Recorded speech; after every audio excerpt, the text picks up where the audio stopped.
আমরা আজকে ঢাকা টাঙ্গাইল মহাসড়কের একটু চিত্র আপনাদেরকে দেখাচ্ছি।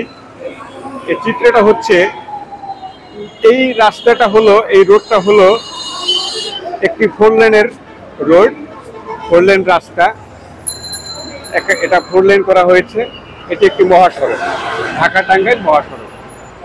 তো এখানে আমি যতটুকু জানি, যে কোনো মহাসড়কের উপরে ফুটপাতে দোকানপাট থাকলেও রাস্তার উপরে কোনো দোকানপাট থাকে না এবং রাখা ঠিক না। এটা সম্পূর্ণরূপে বাংলাদেশ সড়ক পরিবহন আইনে সম্পূর্ণ এটা নিষিদ্ধ।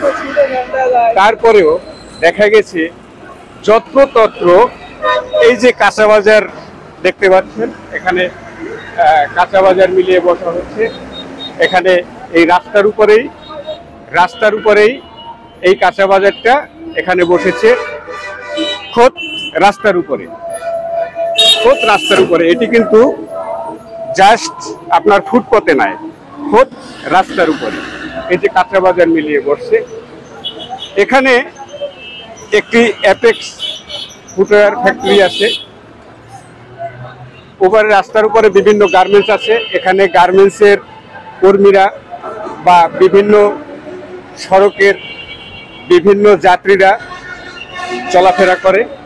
চলাফেরা করতে গিয়ে অনেক সময় এখানে বিভিন্ন ধরনের অ্যাক্সিডেন্ট হয়, বিভিন্ন ধরনের দুর্ঘটনার শিকার হয়। কিছুদিন পূর্বে এই মহাসড়কের এখানেই একটি ট্রাক এই একজন গার্মেন্টস শ্রমিককে ট্রাকের তলে পিষ্ট করে মারা হয়েছিল, যেখানে ট্রাকটিকে আগুন ধরিয়ে দেওয়া হয়েছিল। তারপরেও এখানে যারা কর্তৃপক্ষ আছে তাদের কেন টনক নড়ছে না? আমার প্রশ্ন এখানেই, তাদের কেন টনক নড়ছে না? এখানে যারা এই কাঁচা বাজার মিলিয়ে বসছে, এখানে অবশ্যই স্থানীয় প্রশাসন বা স্থানীয় লোকজন আছে, তারা কেন এই বিষয়টি গুরুত্ব দিচ্ছে না?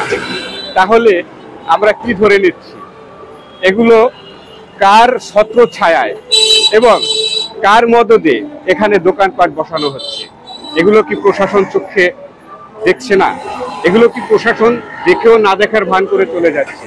দেখতেই পাচ্ছেন, এই 4 লেনের মহাসড়কের ভিতর দিয়ে এখান থেকে গাড়ি চলাচল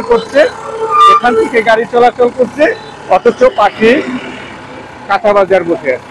আশা রাখি এই মহাসড়কের ভিতরে কোথাও যাতে এই ধরনের খুচরা দোকান বা বাজার না মেলে, সেদিকে কর্তৃপক্ষ দৃষ্টি দেবে এবং তাদের সদয় কামনা করছে। দর্শক, দেখা হবে পরবর্তী কোনো ভিডিওতে। ততক্ষণ আপনারা ভালো থাকুন, সুস্থ থাকুন।